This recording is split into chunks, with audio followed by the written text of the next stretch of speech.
नमस्कार, TV51च्या या बुलेटिनमध्ये आपलं स्वागत। आपल्या परिसरातील ताज्या बातम्या व चालू घडामोडींचे अपडेट्स आपल्या फोनवर मिळवण्यासाठी TV51च्या YouTube चॅनलला सबस्क्राइब करा। बातम्यांचे नोटिफिकेशन्स मिळवण्यासाठी बेल आयकॉनवर क्लिक करायला विसरू नका।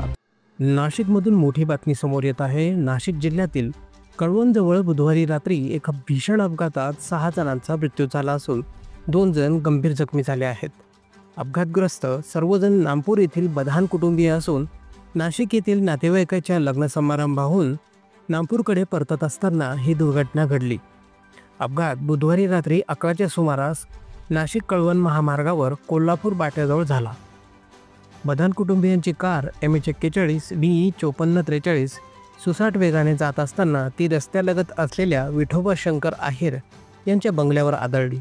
धडक इतकी जबरदस्त होती की बंगल्याबाहेरील सिमेंटचा मजबूत खांबही वाकून गेला। या अपघातात शैला वसंत बधान, सरला भालचंद्र बधान, चालक खालिक मेहमूद पठाण, माधवी मेतकर, तृष्णा मेतकर यांचा जागीच मृत्यू झाला, तर इतर 2 प्रवासी गंभीर जखमी झाले असून त्यांच्यावर नाशिक येथील खाजगी रुग्णालयात उपचार सुरू आहेत। या दुर्घटनेची माहिती मिळताच नामपूर आणि सटाणा परिसरात शोककळा पसरली आहे।